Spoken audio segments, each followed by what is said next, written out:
அஜய் சாரோட படம் பண்ணுறேன்னு ஒரு காசிப் வந்துச்சு. ஆ. வெண்ணிலா கபடி குழுவில் நான் அறிமுகப்படுத்தினாலும் தொடர்ந்து சூரி வந்து நிறையா படங்கள் வந்து அந்த தன்னை வந்து நிலைநிறுத்திக்கிட்டா. அப்படி இந்த சீனுக்காக அவர் எவ்வளவு பரோட்டா சாப்பிட்டார் அந்த டைம்ல? ஒரு 30 சாப்பிட்டாரா சார்? ஒரு சாப்பிட்டுருவான் 30 சாப்பிட்டு எப்போ பெரிய பெரிய ஆக்டர் பெரிய ப்ரொடியூசர்கிட்ட போயிருப்பேன். நான் ஒரு கதை பண்ணுவேன், அந்த கதைக்கு யாரு ஹீரோவோ அவங்க தான்.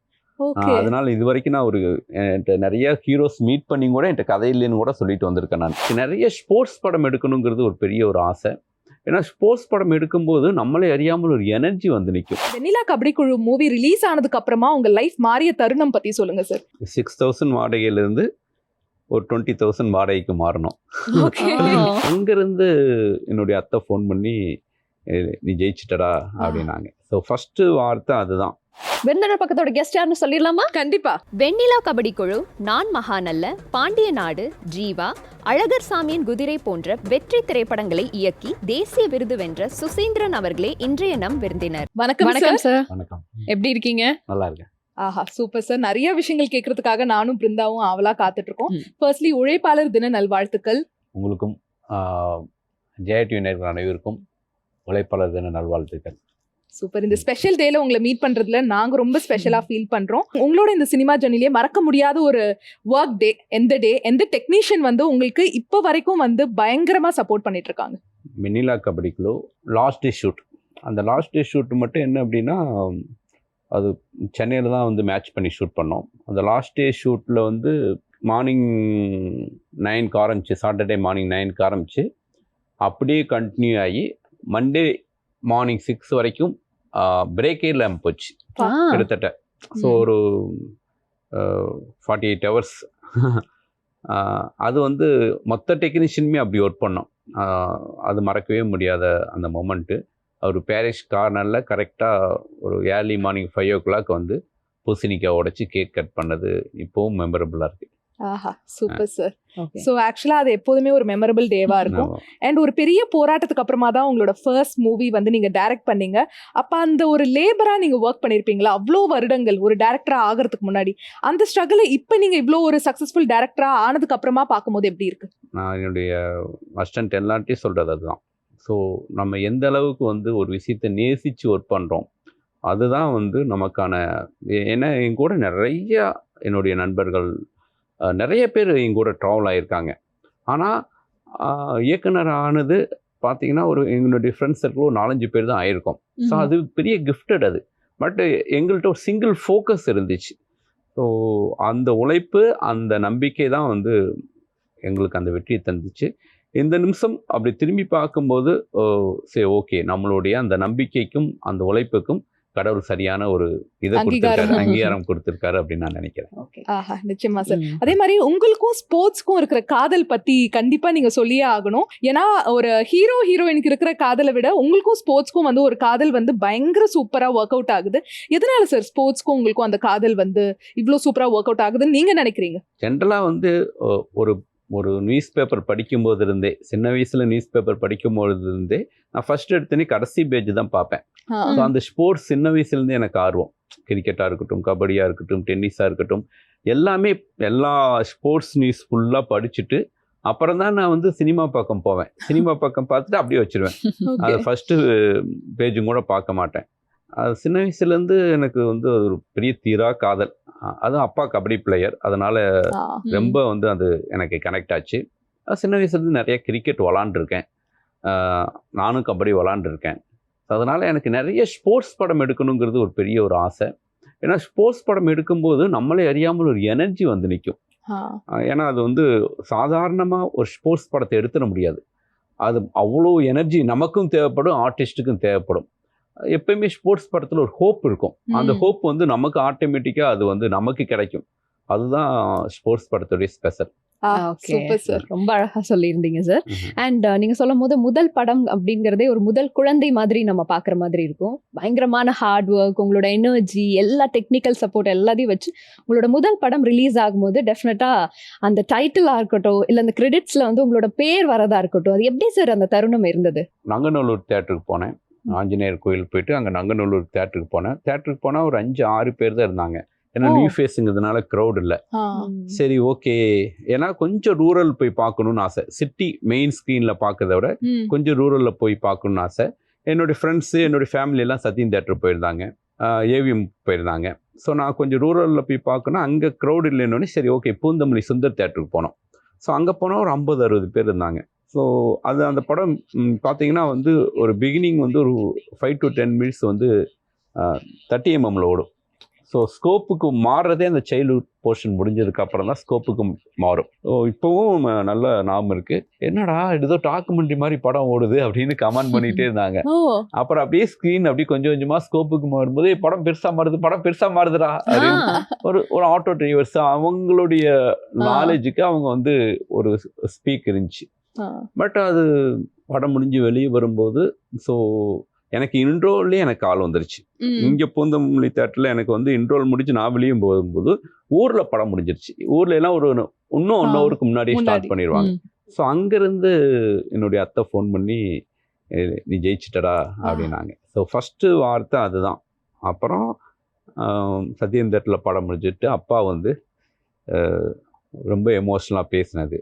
ஸோ அப்படியே அன்னைக்கு டே ஃபுல்லாக அப்படியே போய், ஏன்னா அப்பா வேண்டான்னு சொன்னார்ல, சினிமாவே வேண்டாம், ஏன்னா அவங்க வந்து ட்ரை பண்ணி அது ரிலீஸ் ஆகலங்கும் போது வேண்டான்னு சொல்லி பையனோட படம் ரிலீஸ் ஆகும் போது அந்த தருணம் எப்படி இருந்துச்சு சார்? இல்லை அதுதான் சொல்கிறேனே, அது ஒரு பெரிய கனவு. இன்னொன்று ஸ்பெஷலாகவே அப்பாவுக்கு என் மேலே வந்து 4 பசங்க நாங்கள், அதில் என் மேலே கொஞ்சம் ஸ்பெஷலாகவே அஃபெக்ஷன் அதிகமாக இருக்கும். அதனால் அப்பாவுக்கு அந்த மொமெண்ட்டுக்கு அப்பா லைஃப்பில் ஈக்குவலாக எதையுமே சொல்ல முடியாது. எப்படி சார் ரொம்ப செல்ல பிள்ளை அப்படின்னு சொல்லியிருக்கீங்க அப்பாக்கு? அதான் என்னன்னா 4 பசங்கள்ல நான் பிறக்கும் போது ஏதோ ஒரு ஜோசியர் வந்து ஏதோ கண்டம் இருக்குது, இந்த பையன் 14 வயசுக்கு மேல இருக்க மாட்டான் அப்படின்னு ஏதோ சொல்லிட்டாங்க. ஸோ அப்போ ஊர்ல எல்லாம் நம்புவாங்கல்ல, அதனால இந்த பையனுக்கு ஏதோ ஆயிரம்ட்டு அப்பா கொஞ்சம் கூடவே வச்சுக்கிட்டாரு. ரொம்ப வந்து அடக்காத்துற மாதிரி காத்துட்டு இருப்பாங்கல்ல, எங்க போனாலும் வேலைக்கு போனாலும் எங்க போனாலும் கூடவே அப்படியே டிராவல் பண்ணிட்டே இருந்ததுனால என்ன அறியாமல் அப்பா மேல அஃபெக்ஷன் பயங்கரமாயிருச்சு, அப்பாவுக்கு என் மேல அஃபெக்ஷன் அதிகமாயிருச்சு. ஸோ அந்த பாண்டிங் தான். Super sir. ஆக்சுவலா வந்து ஸ்டார்டிங்ல வெண்ணிலா கபடி குழுவா இருக்கட்டும், ஜீவாவா இருக்கட்டும், எல்லாருமே வந்து கொண்டாடினாங்க. அந்த டைம்ல வந்து ஸ்போர்ட்ஸ் மூவிஸ் பயங்கரமா செலிப்ரேட் பண்ணாங்க. பட் இப்போ 2024, 2025, 2026 ஸ்போர்ட்ஸ் மூவிக்கு அதே மாதிரி வரவேற்பு இருக்குன்னு நினைக்கிறீங்களா? இருக்கு. இப்போ கூட பைசன் பெரிய கிட்டாச்சே. ஸோ அந்த வரவேற்பு எப்போதுமே தான் இருக்கு. ஸ்போர்ட்ஸ் மூவின்னு கிடையாது, நான் ஜென்ரலாக சொல்ல ஸ்போர்ட்ஸ் மூவின்னு கிடையாது. எந்த மூவியாக இருந்தாலும் ஸ்க்ரீனில் நீங்கள் இன்ட்ரெஸ்டிங்கான டெல்லிங் இருந்துச்சு அப்படின்னா எந்த மூவியாக இருந்தாலும் பெரிய ஹிட் ஆகும். ஸோ அதுதான் நம்ம இன்ட்ரெஸ்டிங்காக சொல்கிறோமா இல்லையாங்கிறது தான் முக்கியம். அதே மாதிரி சார் இப்போ நிறைய பேர் ஆர்டிஸ்ட் வந்து ஒரு ஸ்போர்ட்ஸ் மூவில நடிக்க வைக்கிறது கொஞ்சம் கஷ்டமா இருக்கும். மேபி ரியலிஸ்டிக்கா இருக்கக்கூடிய எல்லா ஆக்டர்ஸும் தாண்டி அதுல இருக்கக்கூடிய பிளேயர்ஸே வந்து நடிச்சாங்க அப்படின்னா கொஞ்சம் பெஸ்டா இருக்கும் அப்படின்னு சொல்லியிருந்தீங்க. ஒரு ஆக்டர் கிட்ட ஒரு ஸ்போர்ட்ஸ் சம்பந்தமான விஷயங்களை வந்து ஷேர் பண்ணும்போது அவங்களுக்கு எந்த அளவுக்கு நீங்க அண்டர்ஸ்டாண்டபிளா புரிய வைக்க முடியும் சார்? சொல்லி புரிய வைக்க முடியாது ஸ்போர்ட்ஸை ஃபர்ஸ்ட் ஆஃப் ஆல். ஏன் அப்படின்னா நான் வந்து ஒரு ப்ராப்பர் கோச் கொடுத்து கிட்டத்தட்ட 6 மாதம் ட்ரைனிங் கொடுத்தேன். சூரியிலேருந்து விஷ்ணுலேருந்து அவங்க எல்லாம் கபடி பிளேயர் மாதிரி காலையில் ஈவினிங் வந்து டெய்லி ப்ராக்டிஸ் பண்ணாங்க. ஸோ அதனால் எனக்கு வந்து அங்கே வந்து எடிட் பண்ணி தான் ஷூட் பண்ணேன். ஸோ ஷார்ட் போயிட்டு இங்கே போய் நின்றுட்டு அது வரைக்கும் போனால் போதும். பட் அந்த பாடி லாங்குவேஜ் முக்கியம். ஸோ அந்த பாடி லாங்குவேஜுக்கு ஆப்போசிட் நிற்கிறவங்களாம் ரியல் பிளேயர்ஸு, உள்ளே பாடி போகிற ஹீரோ மட்டும் நம்ம ஆர்டிஸ்ட்டு போட்டோம். பட் ஆர்டிஸ்ட்டுக்கும் அந்த பாடி லாங்குவேஜ் கற்றுக்கிறதுக்கு 6 மாதம் ஆச்சு. ஆனால் ஒரிஜினல் பிளேயர் ஆக முடியாது. ஓகேங்களா? ஜீவா ஆல்ரெடி வந்து Vishnu original cricket player, Lakshman also cricket player, அதனால எனக்கு கொஞ்சம் ஈஸியா இருந்துச்சு. அண்ட் வெண்ணிலா கபடி குழு மூவி ரிலீஸ் ஆனதுக்கு அப்புறமா உங்க லைஃப் மாறிய தருணம் பத்தி சொல்லுங்க சார். ஏன்னா ஆஸ்பைரிங் டைரக்டர்ஸ் கண்டிப்பா எல்லாருக்குமே யூஸ்ஃபுல்லா இருக்கும். 6,000 வாடகையிலிருந்து ஒரு 20,000 வாடகைக்கு மாறணும். ஓகேங்களா? ஸோ அதுக்கப்புறம் என் தங்கச்சியோட கல்யாணம் நான் பண்ணி வச்சேன். ஸோ அது என் லைஃப்பில் மறக்க முடியாத மொமெண்ட்டு. அதுக்கப்புறம் எங்கள் அப்பாவுக்கு, ஏன்னா எங்கள் அப்பா டிரைவருங்கிறதுனால எங்கள் அப்பாவுக்கு ஒரு புது கார் வாங்கி கொடுத்தேன். அப்புறம் நான் அஸ்னேட்டராக இருந்ததுலேருந்தே, அதாவது ஒரு ஒரு விவரம் தெரிஞ்சதுக்கப்புறம் ஒரு நல்ல ட்ரெஸ்ஸு போட்டதே கிடையாது. நான் கிட்டத்தட்ட ஒரு 25,000க்கு ட்ரெஸ்ஸு மட்டும் எடுத்தேன். விலை அதுக்கு என்னென்னா ஒரே கண்டிஷன் வந்து விலை பார்க்காம எடுக்கணும். அதுதான் நான் மைண்டுக்குள்ள கண்டிஷன். விலை பார்க்கக்கூடாது, விலை பார்க்காம பிடிச்சதெல்லாம் எடுக்கணும் அப்படின்ட்டு எடுத்தேன். அப்புறம் எல்லாமே என்னுடைய ரெகுலர் லைஃப்ல எப்பயும் போல வேலை செஞ்சுட்டே தான் இருந்தேன். ஓகே. எந்த படத்துக்கு அப்புறமா வந்து சொந்த வீடு வாங்க முடிஞ்சது சார்? சொந்த வீடா? நான் ஊர்ல வந்து சொந்த வீடு வந்து ராஜபாட்டைக்கு அப்புறம் வாங்கினேன். ஊர்ல சொந்த வீடு, தோட்டம். ஏன்னா எனக்கு ஊர்ல வாங்கணுங்கிறது ரொம்ப ஆசை. அதனால ஊர்ல சொந்த வீடு வாங்கினேன். அப்புறம் பெரிய தோட்டம் ஒன்று வாங்கி அப்பா அங்கே செட்டில் பண்ணேன், அப்பா அம்மாவை. சென்னையில் வீடு வாங்கினது வந்து பாயம்பள்ளிக்கு அப்புறம். ஒரு இண்டிவிஜுவல் வீடுங்கிறது வந்து ரொம்ப ரொம்ப ரேட் அதிகமாக இருக்கும். இன்னொன்று நம்ம மோஸ்ட்லி நான் வீட்டில் இருக்கிற நாட்கள் கம்மியாக இருக்கும். அப்போ என்ன அப்படின்னா ரொம்ப டஃப்பாக இருக்கும். வீட்டில் ஒய்ஃபு குழந்தைய மட்டும் தனியாக இருக்கிறது கொஞ்சம் செக்யூரிட்டியாக இருக்காது. நான் அவங்களும் ஊர்லேருந்து வந்தவங்கிறதுனால அந்த லைஃப் அடாப்ட் ஆகிறது கொஞ்சம் கஷ்டமாக இருக்கும். அதனால ஓகே. சோ அங்க வந்து ஃபர்ஸ்ட் வாங்கியாச்சு. ஓகே. பட் அந்த கிராமத்து அந்த வாழ்க்கை அப்படிங்கிறது நல்ல அழகான மண்ணு, அந்த வாசனை இதெல்லாம் பார்க்கும்போதே ரொம்ப அழகா இருக்கும், நேச்சுரலா இருக்கும்ல சார். பட் சென்னை வாழ்க்கையில என்னென்ன விஷயங்கள்லாம் நீங்க மிஸ் பண்றீங்க? ஐயோ அது இல்லையே அப்படின்னு சொல்லி உங்களுக்கு மனசு வந்து எதுல எல்லாம் நெருடலா இருக்குது? ஒரு வில்லேஜுக்காரனா சென்னைக்காரனான்னு கேட்டால் நான் சென்னைக்காரன் தான். ஏன்னா 17 வயசுல சென்னைக்கு வந்தேன். ஆமா. ஸோ என்னுடைய லைஃப் வந்து இப்போ வந்து 45. நான் கிட்டத்தட்ட 28 வருஷம் சென்னையிலேயே இருந்துட்டேன். 31 வருஷம் சென்னையிலேயே இருந்துட்டேன். ஸோ சென்னை லைஃப் எனக்கு வந்து அதிகம் என்னுடைய லைஃப்பில். அதனால் சென்னை எனக்கு ரொம்ப பிடிக்கும். ஊர் அப்படிங்கிறது வந்து எனக்கு வந்து எல்லாருக்கும் கிராமம் அப்படிங்கிறது அவங்க டீனேஜில் அந்த வளர்ந்த அந்த இடம் இருக்குதுங்களா, அது எப்பயுமே அங்கே போனால் நம்மளே எரியாமல் அந்த ஏஜுக்கு நம்ம மாறுவோம், நம்ம அந்த ஸ்லாங்குக்கு மாறுவோம். நார்மலாக பேசுறது சென்னையில் நார்மலாக பேசுறதுக்கும் ஊரில் போகும்போது நீங்கள் நல்லா இருக்கீங்களா ஆனால் ஆட்டோமேட்டிக்காக வந்துடும்.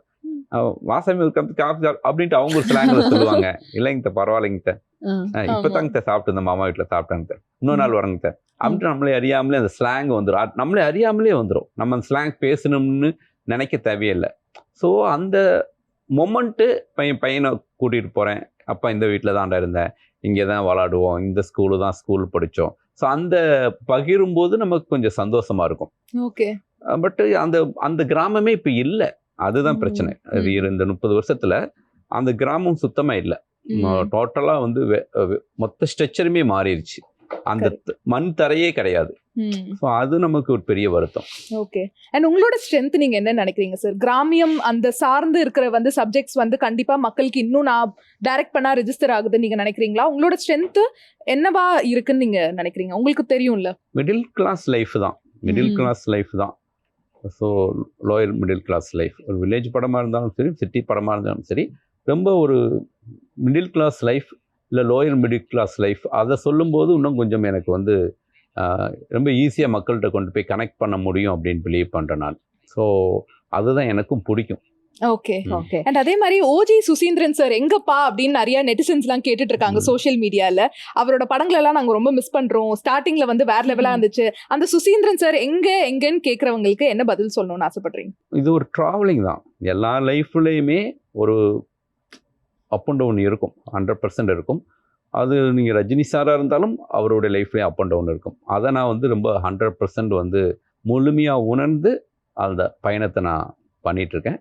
கண்டிப்பாக வந்து முந்தைய படங்களை விட இன்னமும் சிறப்பாகவும் படங்கள் என்னால் பண்ண முடியும், கொடுக்க முடியும் அப்படிங்கிறது கூடிய விரைவில் என்னுடைய அடுத்தடுத்த படங்கள் ரிலீஸ் ஆகுது. மக்கள் கண்டிப்பாக அதை வந்து பார்த்து என்ஜாய் பண்ணுவாங்க. ஓகே. அண்ட் இது வரைக்கும் நம்ம பார்த்தோம் அப்படின்னா சார், நீங்க ரொமான்ஸ், ஸ்போர்ட்ஸ், இந்த மாதிரி எல்லா ஜானர்ஸ், த்ரில்லிங் அப்படின்னு சொல்லி எல்லா ஜானர்ஸுமே பண்ணிட்டீங்க. பட் இந்த ஜானரை நான் வந்து லைஃப் டைம்ல கண்டிப்பா நான் ட்ரை பண்ணியே ஆகணும் அப்படின்னு நீங்களே எதிர்பார்த்து இது எப்ப பண்ணலாம் அப்படின்னு ஒரு மைண்ட் செட்ல இருப்பீங்களே, எந்த ஜானர் பண்ணணும்னு ட்ரை பண்றீங்க சார்? பண்ணவே மாட்டேன்னு ஒரு ஜானர் இருக்கு. பேய் படம். பண்ணவே மாட்டேன். பண்ண மாட்டேன் மீன்ஸ் எனக்கு வந்து பயம். ஓகேங்களா, சின்ன வயசுல இருந்தே நான் பேய் படமே பார்த்தது இல்ல. ஸ்டில் நவ் சுந்தர் சி சார்ட்டும் கூட நான் அரண்மனை பார்த்தது இல்லை சார் அப்படிவேன். சார் அதெல்லாம் ஒன்றும் இல்லை சார். இல்லை சார், நீங்கள் பேயை காமிக்கிறதுக்கு முன்னாடி ஒரு சவுண்டு கொடுப்பீங்களா சார், அந்த சவுண்ட் எனக்கு எப்பயுமே பயம் சார். அது அது அது என்னுடைய நேச்சர் அது. அதனால அப்படி ஒரு பண்ண மாட்டேன். நான் பண்ணியே தீரணும் அப்படின்னு நான் நினைக்கிற ஒரு படம் அப்படின்னா நான் அது பண்ணிட்டேன். அது முதல் படமே நான் பண்ணியே தீரணும்னு நினைக்கக்கூடிய என்னுடைய வாழ்க்கையை பேஸ் பண்ண ஒரு ஸ்கிரிப்ட் அதுதான். ஸோ அதை நான் பண்ணிட்டேன். ஸோ இனிமேல் பண்ணியே தீரணும் அப்படின்னா அதுக்கு கதை கிடைச்சிச்சுன்னா தெரியும் அந்த கதை எப்படியாவது பண்ணியே தீரணும்ட்டு. ஸோ நான் அப்படி ஒரு கதை கிடைக்கல. சின்ன வயசுல ஏதாவது ஹாரர் எக்ஸ்பீரியன்ஸ் உங்களுக்கு இருந்திருக்கா? அதனாலதான் இப்ப வரைக்கும் வேண்டாம் அப்படின்னு இருக்கீங்களா? வில்லேஜ்னாவே இருக்குங்க. வில்லேஜ்னாவே ஜென்ரலா எல்லாருக்கும் இருக்கும். ஏன்னா ஒரு வேப்ப மரத்துல ஆணி அடிச்சிருப்பாங்க, அந்த ஆணி ஃபுல்லா முடியா தொங்கும். ஸோ அந்த மரத்தை கிராஸ் பண்ணும்போது ஒரு பயம் வரும், சுடுகாட்டை கிராஸ் பண்ணும்போது பயம் வரும். இங்கே கிட்டத்தட்ட ஒரு 1/2 கிலோமீட்டருக்கு ஒருக்கா தான் ஒரு ஸ்ட்ரீட் லைட் இருக்கும், ஃபுல்லாக பிளாக்காக இருக்கும், டார்க்காக இருக்கும். இங்கேருந்து அங்கே ஓடுறதுக்குள்ளே சாமியை வேண்டிக்கிட்டே ஓடுவோம். மறுபடியும் அந்த வெளிச்சட்டு போகிற வரைக்கும் நமக்கு பக்கு பக்குன்னு இருக்கும். அது எல்லாமே அந்த கிராஸ் பண்ணி வந்ததுனால ஒரு 6 மணிக்கு மேலே ஊரே இருட்டாயிரும்ல. அது ஆட்டோமேட்டிக்காக அந்த பயத்தோட தான் வந்து எல்லா மனிதர்களுமே அந்த பயம் நம்மளை அறியாமலே நம்ம ஜென்ரேஷன், என்னுடைய முந்தைய ஜென்ரேஷன் வந்து நமக்கு கற்றுக் கொடுத்துட்டாங்க. பர்டிகுலராக எனக்கு அது கொஞ்சம் அதிகமாகவே இருந்துச்சு. அது வந்து என்னுடைய நேச்சராகவே அது எனக்கு இருந்துச்சு. நீங்க சொன்னீங்களா சார், கிராமத்துல வந்து கண்டிப்பா இந்த மாதிரி ஹாரர் இன்சிடென்ட்ஸ்லாம் வந்து ரொம்ப காமன் அப்படின்னு சொல்லிட்டு, அப்ப வந்து கண்டிப்பா கோயிலுக்குலாம் கூப்பிட்டு அந்த மந்திரிச்சு அந்த மாதிரி தருணங்கள் விஷயங்கள்லாம் நடந்திருக்கா உங்களுக்கு சின்ன வயசுல? எனக்கு இல்ல, பக்கத்து வீட்டுல இந்த மாதிரி ஃப்ரெண்ட்ஸுக்கு இந்த மாதிரி நடந்ததெல்லாம் நம்ம பார்ப்போம், பக்கத்துல இருந்து பார்ப்போம், தூரத்துல இருந்து பார்ப்போம். ஸோ அந்த மாதிரி இன்சிடென்ட், அவங்க கத்துறது, அதெல்லாம் நம்ம பார்த்துருக்கோம். ஓகே, மேபி ஏதாவது ஒரு பெரிய ஆக்டர் வந்து என்ன ஒரு ஹாரர் சப்ஜெக்ட்ல நீ வந்து டைரக்ட் பண்ணுப்பா அப்படின்னு சொல்றாருன்னு வச்சுக்கோங்களேன், நீங்க எடுப்பீங்களா மாட்டீங்களா சார்? சான்ஸே இல்லையா சார்? பெரிய ஆக்டர், பெரிய ப்ரொடியூசர் இல்லை, நான் அப்படிலாம் நான் போனேன். எப்போ பெரிய பெரிய ஆக்டர், பெரிய ப்ரொடியூசர்கிட்ட போயிருப்பேன். நான் ஒரு கதை பண்ணுவேன், அந்த கதைக்கு யாரு ஹீரோவோ அவங்க தான். அதனால இது வரைக்கும் நான் என்கிட்ட நிறைய ஹீரோஸ் மீட் பண்ணி கூட என்கிட்ட கதை இல்லைன்னு கூட சொல்லிட்டு வந்திருக்கேன் நான். அதனால வந்து அப்படி ஒரு வாய்ப்பு இருந்தாலும் நான் பண்ண மாட்டேன். எனக்கு பிடிச்சிருக்கு நம்மள முதல்ல ஒரு படம், எனக்கு பிடிக்காம ஒரு படத்தை நான் வந்து நிச்சயமா பண்ண மாட்டேன். ஓகே, அப்ப நீங்க சொல்லும் போதே எங்களுக்கு என்ன பர்சனலா ஃபீல் ஆகுது அப்படின்னா சார், நீங்க ஸ்கிரிப்ட் சொல்லும் போது ஏதாவது சேஞ்சஸ் வந்து ப்ரொடியூசர் சைட்ல இருந்து கொடுக்குறாங்க அப்படின்னா அது எந்த அளவுக்கு நீங்க உங்களுடைய ஃபிலிம்ல வந்து அப்ளிகபிளா நீங்க யூஸ் பண்ணுவீங்க? ப்ரொடியூசர்னு கிடையாது, நான் வந்து நிறைய ஆர்டிஸ்ட்ட கதை சொல்லுவேன், என்னுடைய டெக்னீஷியன்ஸ் நிறைய பேர்ட்ட கதை சொல்லுவேன். அவங்கள்ட்ட வந்து நான் சொல்லும்போது அவங்க ஏதாவது கருத்து சொன்னா அது என்னை கன்வின்ஸ் பண்ற மாதிரி தான் ஏற்றுக்குவேன். அதுதான் எல்லாருமே நான் வந்து எப்படி பார்க்குறேன் அப்படின்னா எல்லாருமே ஆடியன்ஸ் தான். ஏன்னா ஃபர்ஸ்ட் டைம் கதை கேட்கும்போது அவங்களுக்கு ஒன்று தோணுது. ஏன் அவங்களுக்கு அப்படி ஒன்று தோணுது அப்படிங்கும்போது சரி, அவங்களுக்கு இந்த பாயிண்ட் தோணுதா நான் கன்வின்ஸ் பண்ண ட்ரை பண்ணுவேன். இது ஆடியன்ஸ் அக்செப்ட் பண்ணியிருக்காங்க, இதுக்கு முன்னாடி இப்படி ஒன்று அக்செப்ட் பண்ணியிருக்காங்க. நான் பாண்டிநாடு கதை சொன்னோடனே விஷால் வந்து என்கிட்ட சொன்னது, இது எனக்கு எப்படி சூட் ஆகும், நான் ஒரு பயந்தாங்கோலி கேரக்டர் என்னை அக்செப்ட் பண்ணிக்குவாங்களா அப்படின்னாரு. இல்லை சார், நான் வந்து ஒரு 15 நிமிஷம் எப்பயுமே ஒரு கதாபாத்திரத்தை தான் ஃபஸ்ட்டு ஆடியன்ஸ் பார்ப்பாங்க. அந்த கதாபாத்திரம் ரிஜிஸ்டர் ஆயிடுச்சுன்னா அதுக்கப்புறம் அதைத்தான் ட்ராவல் பண்ணுவாங்க. தர்மத்தின் தலைமையிலிருந்து நிறைய படங்கள் ரஜினி சார் வந்து ஒரு பயங்கர ஆக்ஷன் படம் பண்ணுவார், கட் பண்ணால் ஒரு பயந்தாங்கோலி கேரக்டராக பண்ணுவார். கமல் சார் பெரிய ஆக்ஷன் படம் பண்ணுவார், ஒரு காமெடி படம் பண்ணுவார். ஸோ ஒரு படத்தை ஒரு 15 நிமிஷம் என்ன மூடு செட் பண்ணுறோமோ அதுதான் அப்படின்னு அவரை கன்வின்ஸ் ஆயிட்டார். ஓகே, நான் மகள்லாம் அதே மாதிரி தான். கார்த்திகிட்ட சொல்லும்போது என்னங்க ரொம்ப லோக்கல் பையனாக இருக்குது, ஏதோ தனுஷுக்கு பண்ண கதை என்று சொல்ற மாதிரி இருக்குது, நான் எப்படி லோக்கல் பையனா செட் ஆவேன் அப்படின்னாரு. சார், பருத்தி வீரன்ட்டு ஒரு லோக்கல் வில்லேஜில் ஒரு பையனா செட் ஆகிட்டீங்க, இதுக்கு நீங்கள் செட் ஆக மாட்டீங்களா? இல்லை ஒரு மெட்ராஸ்கார பையனாகும்போது அந்த பைக்கு அந்த கம்பெனியில் வேலை செய்கிற பசங்கள்லாம் கூட்டிகிட்டு, இந்த பசங்களாம் எப்படி இருப்பாங்க, இவங்க வந்து நீங்கள் நினைக்கிற மாதிரி லுக்கில் இருக்க மாட்டாங்கன்னா அவங்களாம் கூட்டிகிட்டு வந்து காமிச்சு அவங்களோட சின்ன இன்ட்ராக்ட் பண்ணி அதுக்கப்புறம் அது சார் ஓகேன்னு அவர் கன்வின்ஸ் ஆனார். ஸோ நம்ம கன்வின்ஸ் பண்ணணும், அந்த ரியாலிட்டியை அவங்களுக்கு புரிய வைக்கணும். அவங்க சொல்றது எனக்கு 100% கரெக்ட்னா அக்செப்ட் பண்ணிக்குவேன். அது நான் எப்பயுமே வந்து அது யாரா இருந்தாலும் ஒரு விஷயம் நல்ல விஷயம் சொன்னானே அக்செப்ட் பண்ணிக்குவேன். Okay, convincing. ஓகே சார், இப்போ வந்து நிறைய டாப் ஆக்டர்ஸ், இந்த மாதிரி ஏ லிஸ்ட் ஆக்டர்ஸ் எல்லாம் சொல்லுவாங்களா, அவங்களாம் வந்து ஆடியன்ஸ்க்கு நான் இந்த மாதிரி நடிச்சாதான் பிடிக்கும், இந்த மாதிரி பல்ஸ்ல இருந்தாதான் வந்து நல்லா டிக்கெட்ஸ்லாமும் செல் ஆகும், படமும் பிளாக் பஸ்டர் ஹிட் ஆகும், ஆக்டர்ஸ்க்கு ஏற்ற மாதிரி டைரக்டர்ஸும் வந்து மோல்ட் பண்ணி டைரக்ட் பண்ணுவாங்களே. இல்ல நான் அப்படி அந்த மாதிரி ஹீரோஸ்கிட்ட யார்ட்டையும் நான் வேலை செய்யல. ஓகே, நான் வேலை செய்யல. நான் இது வரைக்கும் ஒர்க் பண்ண ஹீரோஸ்ட்ட நான் என்ன சொன்னதோ அதுதான் ஹீரோ வந்து அக்செப்ட் பண்ணியிருக்காங்க. ஓகே, கதை எழுதும் போதே யோசிச்சிருவீங்களா சார், இந்த நடிகரை வச்சுதான் இந்த நடிகை வச்சுதான் படம் பண்ணணும் அப்படின்னு சொல்லி? அது நம்ம கதை எழுதும் போது எப்படி யோசிக்கிறது, அப்படிலாம் யோசிக்க மாட்டேன். இது வரைக்கும் அப்படி நான் வந்து பண்ணின ஒரே கதை விஷாலுக்காக பாயம்புலி பண்ணதான். மீதி எல்லா கதையுமே நான் எழுதுனதுக்கு அப்புறம் தான் ஹீரோ யான்னு சூஸ் பண்ணுவேன். பாயம்புலி மட்டும் பாண்டிநாடு ஹிட் ஆகணும்னே எனக்கு அடுத்த படம் பண்ணி கொடுக்கணும்னு அட்வான்ஸ் கொடுத்துட்டாரு. சார், என்ன கதைன்னே தெரியாம எப்படி சார் எனக்காக ஒரு கதை பண்ணு அப்படின்னு சொல்லி அவர் அட்வான்ஸ் கொடுத்தாரு. ஸோ ஃபர்ஸ்ட் டைம் நான் ஒரு ஹீரோக்காக கதை எழுதுனது அப்படின்னா அது பாயம்புலி மட்டும்தான். சார், இந்த அழகர் சாமியின் குதிரை கதை வந்து எப்படி உருவாச்சுன்னு நீங்க கண்டிப்பா சொல்லணும் சார் எங்கள்கிட்ட. அழகர் சாமியின் குதிரை ரொம்ப மகிழ்ச்சியா இருக்குது. ஏன்னா அந்த படம் வந்து எனக்கும் அப்புக்குட்டிக்கும் நேஷனல் அவார்டு கிடைச்சி, ப்ரொடியூசருக்கும் நேஷனல் அவார்டு கிடைச்சிச்சு. தேக்கடியில் வந்து டிஸ்கஷனில் இருக்கும்போது லெனின் பாரதின்னு என்னுடைய நண்பர் என்கிட்ட கோஆர்டினேட்டர் ஒர்க் பண்ணார். அவரு தான் வந்து இந்த கதையை படிச்சுப்பாரு அப்படின்னு சொன்னார். ஸோ அப்போ வந்து அந்த புக்கு அங்கே இல்லை. பாஸ்கர் சித் சாருடைய புக்கு வந்து சென்னையிலேருந்து ஒரு பஸ்ஸில் கொடுத்து விட்டாங்க. தேக்கடிக்கு வந்துச்சு. தேக்கடியில் உட்காந்து அந்த கதையை படித்தேன். கதையை படிக்கும்போது ரொம்ப சுவாரஸ்யமாக இருந்துச்சு. சரி ஓகே, அந்த கதை படிக்கும்போதே என்னமோ தெரியல, எனக்கு அப்புக்குட்டி தான் வந்து விஷுவலாக வந்துச்சு. ஸோ ஓகே, இது அப்புக்குட்டி பண்ணால் எப்படி இருக்கும், கதை படித்து முடிச்சுட்டு வெளியே வந்தோடனே இந்த அப்புக்குட்டி பண்ணால் எப்படி இருக்கும் அப்படின்னு. அப்போ லெனின் பாரதி, பென்னி மோசஸ்ன்னு இன்னொரு கோஆர்டினேட்டர் இருந்தார். 2 பேருமே நல்லாயிருக்கும் அப்படின்னாங்க. ஸோ அப்படி இன்ஸ்டிலாக ஆரம்பித்தது தான் அந்த கதை வந்து பாஸ்கர் சக்தி சாருடைய சிறுகதை. ஸோ அந்த சிறுகதையை பேஸ் பண்ணி தான் அழகர்சாமி குதிரை பண்ணணும். ரொம்ப மறக்க முடியாத ரொம்ப ரொம்ப மகிழ்ச்சியான ஒரு விஷயம் அப்படின்னா இளையராஜா சார் கூட ஒர்க் பண்ணது. இப்போ லீடிங் கேமராமேனாக இருக்கக்கூடிய தேனீஸ்வரர் வந்து அந்த படத்தில் தான் அறிமுகம் பண்ணோம். அது பேசிக்காக ஒரு ஸ்டில் ஃபோட்டோகிராஃபர். அவரை வந்து கேமராமேனாக அறிமுகம் பண்ணோம். அப்போ வந்து யூனியன்லாம் கொஞ்சம் இல்லை, அவர் இந்த படம் ஒர்க் பண்ணலை அப்படி இப்படிலாம் சொன்னாங்க. பாலுமகேந்திரா சார் வந்து இவன் வந்து ஒரு கேமராமேனாக ஒர்க் பண்ணுறதுக்கு எல்லா தகுதியும் இருக்குது அப்படின்ட்டு அவர் பெரிய ஒரு கைப்பட எழுதி அவரு வந்து ஒரு லெட்டர் பேட் ஒன்று கொடுத்தாரு. அப்புறம் அக்செப்ட் பண்ணாங்க. ஸோ அப்படி உருவான அந்த திரைப்படம் ரொம்ப ரொம்ப, அதுவும் மே 1ஆம் தேதி படம் ரிலீஸ் ஆச்சு. ரொம்ப மறக்க முடியாத ஒரு திரைப்படம். ஸோ அந்த நேஷனல் அவார்ட் வாங்கின தருணம் எப்படி இருந்துச்சு? யார் ஃபர்ஸ்ட் கால் பண்ணி உங்கள்கிட்ட இன்ஃபார்ம் பண்ணாங்க சார்? லெனின் பாரதி எல்லாமே டிஸ்கஷனுக்காக திருச்சி போயிருந்தோம். திருச்சி போயிட்டு கோயிலுக்கு போயிட்டு அங்கே வந்து இப்படி நேஷ்னல் அவார்டு அனௌன்ஸ் பண்ண போகிறாங்கன்னு சொன்னாங்க. ஏன்னா ஆல்ரெடி ஒரு எதிர்பார்ப்பு இருந்துச்சு. சரி, நாங்கள் வேகமாக ரூமுக்கு வந்து டிவி போட்டு ஆன் பண்ணி பார்க்க ஆரம்பித்தோம். பார்த்துட்டு இருக்கும்போது டிவியில் அனௌன்ஸ் பண்ணதை பார்த்தோன்னே ரொம்ப ஹாப்பியாக இருந்துச்சு. நீங்களே டைரக்டா பார்த்துட்டீங்க? நானே டைரக்டாக பார்த்துட்டேன். சூப்பர். அப்போ நீங்கள் யாருக்கு ஃபர்ஸ்ட் கால் பண்ணி இன்ஃபார்ம் பண்ணீங்க? அப்பாவுக்கு தான். மை ஃபேவரட் ஹீரோ அப்பா தான் ஆல் டைம். அப்பா தான் நான் வந்து டெல்லி கூட்டிகிட்டு போனேன் நேஷனல் அவார்டுக்கு. ஸோ ரொம்ப மறக்க முடியாத மூமெண்ட்ஸ்.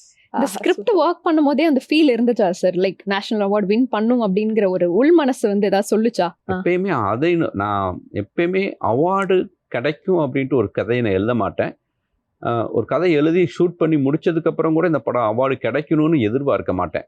ஏன்னா இந்த படம் ஒரு வசூல் ரீதியாக பெரிய வெற்றி அடையணும். என் தயாரிப்பாளர்கள், தியேட்டர் ஓனர், டிஸ்ட்ரிபியூட்டர்ஸ், ஏன்னா இது வந்து ஒரு பெரிய பிஸ்னஸ். ஸோ அதுதான் முதல்ல வந்து முக்கியம். ஸோ அதை தான் நான் வந்து அதுக்குள்ள அவ்வளோ என்டர்டெயின்மெண்ட் வச்சுருப்பேன். பார்த்தீங்கன்னா அது ஒரு ஆர்ட் ஃபில்ம் மாதிரி இருக்காது. சாங்கு, லவ் எல்லாமே இருக்கும். ஃபைனலாக படம் முடிஞ்சு ரிலீஸ் ஆனதுக்கப்புறம் பத்திரிகை நண்பர்கள் எல்லாரும் பாராட்டினதுக்கப்புறம் சரி ஓகே, மேபி இந்த படத்துக்கு நேஷனல் அவார்டு கிடைக்கலாம் அப்படின்னு எதிர்பார்த்து நடந்துச்சு. ஓகே. ஸோ அழகர் சாமியின் குதிரை அந்த கதை வந்து நீங்க படிக்கும் போதே வந்து அப்புக்குட்டி தான் ஞாபகத்துக்கு வந்தாருன்னு சொன்னீங்க. சூரி உங்களுக்கு மைண்ட்ல எப்போ வந்தாரு சார்? சூரியை ஏன் அவரை வந்து லீடா பண்ணலாம் அப்படின்னு மைண்ட் செட் வரலையா அப்போ அப்படின்னு கேட்குறேன். இல்லை. ஏன்னா ஒரு காட்டுவாசி லுக்கில் அப்புக்குட்டியோட முடி எப்பயுமே இருக்கும். ஸோ அந்த லுக்கு, அவனுடைய உயரம், அது எல்லாமே வந்து அந்த அந்த மலை கிராமத்துக்கு கரெக்டாக மேட்ச் ஆகும் அப்படின்னு தோணுச்சு. ஸோ இன்னொன்று, அப்புக்குட்டிகிட்ட வந்து ஒரு சின்ன இன்னோசென்ட் இருக்கும் எப்போவுமே. சூரிட்ட பார்த்தீங்கன்னா அப்போ இருந்தே சின்ன ஃபிட்டாக இருப்பான் சூரி. அதனால எனக்கு சூரி மைண்டில் வரல. இப்போ ஆனால் நம்ம ஆக்டர் சூரி அவர்கள் பார்க்கும்போது பயங்கரமாக வந்து கலக்கிட்டு இருக்காரு தமிழ் சினிமாவை. முக்கியமாக லீடாகவும் நடிச்சிட்டு இருக்காரு. அவரோட வளர்ச்சி பார்க்கும்போது எந்த அளவுக்கு உங்களுக்கு சந்தோஷமா இருக்கு சார்? ரொம்ப மகிழ்ச்சியாக இருக்குது. என்னென்னா வெண்ணிலா கபடி குழுவில் நான் அறிமுகப்படுத்தினாலும் தொடர்ந்து சூரி வந்து நிறையா படங்கள் வந்து அந்த தன்னை வந்து நிலைநிறுத்திக்கிட்டா அப்படி. ஸோ சூரியனுடைய அந்த ஹார்ட் ஒர்க் ரொம்ப முக்கியம். சூரியை பார்த்து நான் வந்து இந்த வளர்ச்சி எனக்கு ரொம்ப பெருமையாக இருக்குது. இன்னொரு விஷயம் என்னென்னா, சூரி வந்து அவ்வளோ ஈஸியாக ஹீரோ ஆகிடல. ஏன்னா விடுதலை திரைப்படம் வந்து 2-3 இடத்துல வந்து மரணத்துலேருந்து தப்பிச்சு தான் வந்திருக்கா அப்படி. ஏன்னா ஆக்ஷன் எபிசோட்லாம் ஒரு இடத்துலலாம் அடிபட்டு கீழே விழுந்துட்டா அப்படி. தன் உயிரை பணையம் வச்சு தான் சூரி வந்து இந்த இடத்துக்கு வந்திருக்கா அப்படி. ஒரு காலில் இன்ஜுரி ஆகி கால் கட்டாகி ஹாஸ்பிட்டல் போனால் டிச் போட்டிருக்காங்க. டிச்சிங் பண்ணிட்டு மறுபடியும் அடுத்த நாள் ஷூட்டிங் போனால் மறுபடியும் டிச்சிங் பிரிஞ்சிருச்சு. நான் டிச்சிங் போடும்போதே டாக்டர் சொல்லியிருக்காரு குறைஞ்சது வந்து 15 நாள் ரெஸ்ட் எடுக்கணும்னு. 15 நாள் ரெஸ்ட் எடுக்க முடியாதுல, அவ்வளோ பேர் வெயிட் பண்ணுறாங்க. டிச்சிங் பிரிஞ்சிருச்சு. மறுபடியும் டாக்டர்கிட்ட போனால் டாக்டர் திட்டிட்டு டிச்சிங் போட்டிருக்காரு. 3வது தடவையும் ஷூட்டிங் போனால் 3வது தடவையும் டிச்சிங் பிரியுது. டாக்டர் போனால் திட்டி உனக்கு டிச்சிங்கே போட மாட்டேன், நீ கிளம்பு மனுஷனையா நீங்கள் ஏன் அப்படி வந்து அப்படின்ட்டு. இப்போ கை காலில் விழுந்து அப்புறம் மறுபடியும் தையல் போட்டுட்டு போய் மறுபடியும் நடிச்சா அப்படி. ஸோ அந்த பேஷன் இருக்குதுங்களே. ஸோ அதுதான் சூரிய வந்து இந்த உயரத்தில் உட்கார வச்சிருக்கு. தன்னுடைய உண்மையை சொன்னால் தன் உயிரை பணையம் வச்சு அவ்வளோ தூரம் ரிஸ்க் எடுத்து அந்த படத்தின் மூலமாக ஹீரோவாகி சூரிய உயர்ந்திருக்காரு. ரொம்ப ரொம்ப மகிழ்ச்சி. எங்களுக்கு இதை கேட்கும் போதே எங்களுக்கு பயங்கர ஒரு இன்ஸ்பைரிங்கா இருக்கு இல்லையா? அண்ட் அவரோட பரோட்டோ காமெடியை வந்து நிச்சயமா எங்களால மறக்கவே முடியாது சார். நாங்க ஒரு கேள்வி என்ன கேட்கணும்னா, அந்த சீனுக்காக அவர் எவ்வளவு பரோட்டா சாப்பிட்டார் அந்த டைம்ல? ஒரு 30 சாப்பிட்டாரா சார்? ஒரு சாப்பிட்டுருவான், 30 சாப்பிட்டுருவேன். ஏன்னா காலையிலேருந்தே நான் அந்த சீன் ஏன்னா அவனுக்குமே ரொம்ப பிடிக்கும். பயங்கர சென்சிபிள் அந்த டயத்துலேருந்தே சூரி. ஸோ இந்த சீன் ஒர்க் ஆகுன்னு அவனுக்கு தெரியும். அதனால மதியத்துலேருந்தே காலையிலேயும் மதியத்துலேருந்தே சாப்பிடாமே இருந்தா அப்படி. அப்புறம் ஒரு பாயிண்ட்டுக்கு மேலே வந்து இங்கே ஷார்ட் வச்சா பின்னாடி தூக்கி போட ஆரம்பிச்சிடும். வாயில மென்னிட்டு அப்படி கட்டுன்னு சொன்னேன்னு ஒரு பெரிய ஒரு இது மாதிரி வச்சிருப்பா, துப்பிடுவான். எனக்கு தெரிஞ்சு ஒரு 100% 15 20 பரோட்டா சாப்பிட்டுருவான். கவுண்ட் பண்ணிட்டு இருப்போம் ஷார்ட் ஓகேவா இல்லையா காமெடி பார்க்கும்போது நிஜமாலே எவ்வளவு உள்ள போச்சுன்னு ஒரு ஆடியன்ஸோட பெர்ஸ்பெக்டிவ்ல இருந்து ஒரே குழப்பம்ஸா இருந்தது. அது கண்டிப்பா உங்களுக்கு மட்டும் தான் தெரியும். எனக்கும் தெரியாது, சூரிக்கும் தெரியாது. சூரிக்கும் தெரியாது. கட் பண்ண மறுபடியும் அந்த இலையை தூக்கி வேற இலை கண்டுண்டி மாறுது. இந்த ஆங்கிள் வரும்போது மறுபடியும் ஃப்ரெஷ்ஷா இலையை போடு. இப்படி கண்டுண்டி மாற இலை மாத்துவோம். மறுபடியும் பரோட்டா பிச்சு போட்டு மறுபடியும் கம்மியா வைப்போம். அது ஷூட் பண்ணும்போது பல ஆங்கிள் ஷூட் பண்ணுவோம். அதனால அது கிட்டத்தட்ட ஒரு 3 hours ஷூட் பண்ணியிருப்பான். அந்த 3 hours நிறைய ஆங்கிள் மாறும்போது நமக்கே கணக்கு தெரியாது. நமக்கு முதல்ல அந்த ஷார்ட் ஓகேவா, ப்ரீவியஸ் ஷார்ட் என்ன, இது இப்போ எவ்வளோ பரோட்டா இருக்குது, அங்கே பரோட்டா ஷார்ட் கோடு இதெல்லாம் மைண்ட்ல வந்துட்டே இருக்கும். அதனால கவுண்டிங் போகாது. இதுக்கு மேல சாப்பிட முடியாது, நீ துப்பிட்டுமானே சரி துப்பிடுறா, ஷார்ட் எவ்வளோ இருக்குது, எனக்கு முகம் தெரியல இப்படி எல்லாம் பேசி இப்படி பண்ணலாம். பட் இந்த சீனை வந்து நீங்க ரைட்டிங்கா எழுதும் போது யோசிச்சீங்களா இந்த காமெடி வந்து பயங்கர ஹிட் ஆக போகுது அப்படின்னு? என்னங்க படமே வந்து நம்ம வந்து ஹிட் ஆகுமா நமக்கு தெரியாது. எல்லாம் ஒரு நம்பிக்கை தான். ஒரு இந்த படம் முதல்ல ஃபர்ஸ்ட் ஆஃப் ஆல் படம் ஹிட் ஆச்சுன்னா தான் சீனு ஹிட் ஆகும், சாங்கு ஹிட் ஆகும், எல்லாமே. சரி, ஒரு ஹோப் டைரக்டர்ஸ்க்கு எப்பயுமே இருக்குங்க. ஒரு சீன் எழுதும்போது அந்த சீன் ஒர்க் ஆகும், இந்த படம் ஹிட் ஆகும் அப்படின்னு ஹோப் இருக்கும். பட் அளவுகோல் தெரியவே தெரியாது. இவ்வளோ பெரிய ஹிட் ஆகும், இவ்வளோ பெரிய இதுவாகும் அப்படின்லாம் நான் யாருக்குமே தெரியாது. பட் அது ஆடியன்ஸாக அந்த படம் ரிலீஸ் ஆகக்கூடிய நேரம், அந்த படத்துக்கான பப்ளிசிட்டி, அந்த படம் அந்த மக்கள் மத்தியில் போய் சேருது, மீடியா வந்து அந்த படத்தை பாராட்டுறது எல்லாம் சேர்ந்து தான் அது ஒரு ஹியூஜ் ஹிட்டாக மாற்றுறது. ஓகே, அப்படி பார்க்கும்போது இந்த ஒரு படம் இந்த நல்லா ஹிட் ஆயிருக்கலாம், இதுல நிறைய ஸ்கோப் இருந்துச்சு, பட் இது ஹிட் ஆகலன்னு எனக்கு கொஞ்சம் ஒரு ஃபீல் இருக்குன்னா எந்த படம் சொல்லுவீங்க? ஜீவா ஹிட் இல்லையா அந்த டயத்துல? ஓகே, இப்போ உங்களுக்காக ஒரு ஃபன்னான ஒரு செக்மெண்ட் இருக்கு சார், ரேபிட் ஃபயர் செக்மெண்ட். நாங்க கேட்குற கேள்விகளுக்கு நீங்க ஹானஸ்டா பதில் சொல்லணும். ஒரே வார்த்தையில வெண்ணிலா கபடி குழுவை டிஸ்கிரைப் பண்ணோம்னா என்ன வார்த்தை சொல்லுவீங்க? மகிழ்ச்சி. சார், அதுக்கு அளவுகோல் சொல்ல முடியுமா அந்த மகிழ்ச்சிக்கு? ஓகே, ஸ்கிரிப்ட் ரைட்டிங்கா ஷூட்டிங்கா எது வந்து நீங்க ரொம்ப என்ஜாய் பண்ணுவீங்க? ஷூட்டிங். ஓகே, வில்லேஜ் ஸ்டோரியா சிட்டி ஸ்டோரியா? Village story. ஓகே, ஒரு எமோஷன் உங்களோட படத்துல எல்லா படத்துலயுமே கேரி ஆகும்னா அது என்ன எமோஷன்? Family emotional. ஃபேமிலி. ஆக்ஷனா ரொமான்ஸா? ஆக்ஷன். ஓகே, தமிழ் டைரக்டர், இந்த டைரக்டர் தான் என்ன பயங்கரமா இன்ஸ்பயர் பண்ணாருன்னா எந்த தமிழ் டைரக்டர்? மணிரத்னம் சார். உங்களோட ஒரு படத்தை திருப்பி ஆடியன்ஸா நான் எக்ஸ்பீரியன்ஸ் பண்ணணும்னு ஆசைப்படுற படம்னா என்ன படம்? வெண்ணிலா கபடி குழு. ஆஹா, டைரக்டரா இல்லனா என்னவா இருந்திருப்பீங்க இப்போ? ஸ்போர்ட்ஸ் பிளேயரா? Sports player. என்ன sports sir? Kabaddi or cricket. Okay, wow. ஒரு ஆக்டர் அவரோட பெர்ஃபார்மன்ஸ் பார்த்து நீங்களே ஸ்டன் ஆயிட்டீங்கன்னா எந்த ஆக்டர் சொல்லுவீங்க? ஒரு ஆக்டர் சிம்பு. அண்ட் ஒரு படம், இந்த படத்தை பார்த்துட்டு நான் டைரக்ட் பண்ணிருக்கலாமே அப்படின்னு ஃபீல் பண்ண வச்ச ஒரு படம்னா எந்த படம்? அப்படி மற்ற படத்தை பார்த்து ஃபீல் பண்ண மாட்டேன் நான். அந்த மாதிரி எந்த படமும் பார்த்து ஃபீல் பண்ணது இல்ல? ஓகே, ஏதாவது ஒரு படத்தோட ஸ்கிரிப்டை பார்த்துட்டு சார் இந்த ஸ்கிரிப்ட் மாதிரி தான் நம்மளும் யோசிச்சிருந்தோமே அந்த மாதிரி ஏதாவது ஃபீல் வந்திருக்குதா?